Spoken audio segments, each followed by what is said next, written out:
And some disturbing secrets from one of America's most trusted organizations now out in the open. More than 20,000 documents from the Boy Scouts' so-called perversion files were released yesterday. Yeah, the organization allegedly protected more than 1,000 former Scout leaders and volunteers suspected of child molestation. And with us now, criminal defense attorney Brian Claypool.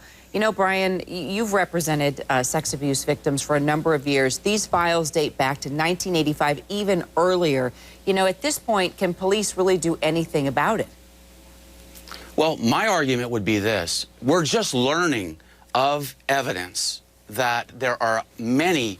See, the way I look at it, there are two things you got to look at prosecuting.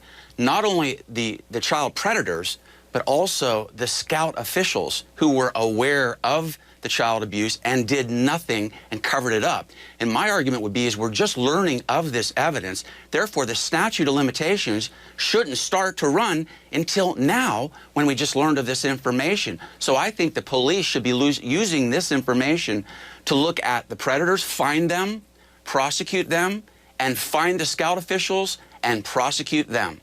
All right, Brian, I think there's going to be two parts to this, right? There'll probably be the criminal part and the civil part to all of this. You know, if you are taking this information and just putting it in some secret file, that's a huge problem for this organization. Oh, Vinny, there's no question about it. Recently in Philadelphia, the DA had the courage to prosecute a senior official at the Catholic schools there for what's called aiding and abetting the commission of child abuse. And that's exactly what happened here. In that case, a senior official knew about a teacher that had committed child abuse. He shuffled him off and let him come out to another school a year or two later where he abused again. And that senior official was convicted criminally.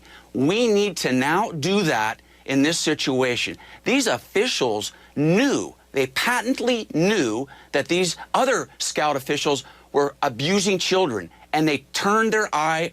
They didn't protect these kids, and they allowed them to continue to commit this abuse. They need to be prosecuted criminally. Until we start doing that, this abuse, both at the Boy Scouts, at schools like Miramonte, at Penn State, at all these schools, it will continue.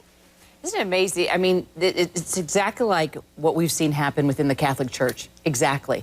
And the fact that, you know, people in authority knew this was going on, and they just shoved it right under the table. You know, how do you even begin as a lawyer to begin this process? You know, finding, where do you start? Do you start, you know, going after those that allowed this to happen? Do you just start taking testimony from victims? I mean, where do you even begin? We're talking about so many years and so many victims.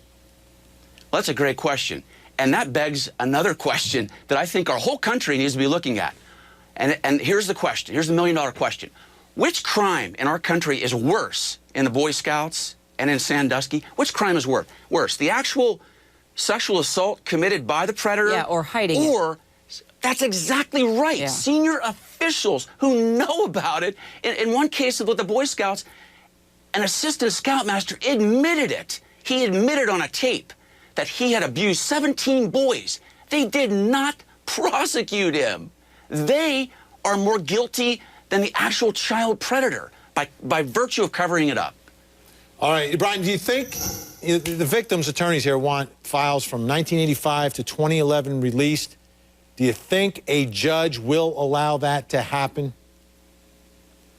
I think given the judge's previous order, which did release the files, I think that he would follow in line with his previous order and release this information. And by the way, I give this judge a lot of credit, Vinny, because there are a lot of judges that would have looked at this and said, no, I'm not going to touch this. I'm going to let it as it is because it's confidential.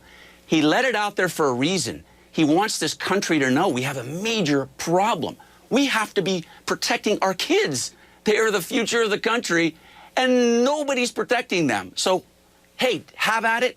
Take this information. It's almost like the judge, Vinny, is inviting our country and prosecutors nationwide to get at it. Well, start prosecuting both the predators and, more importantly, the officials that are permitting this to go on. So I think he's going to release this file information. It's like a domino effect. The church, sports, and now, you know, the Boy Scouts. I mean, the frustrating thing is these are adults making these decisions, and not saying, wait, what about the children? Right, exactly. There's something wrong here. Terribly wrong. Brian, thanks so much for your help. Have a great weekend. Thanks, Vinny. You too. Thanks for having me. All right.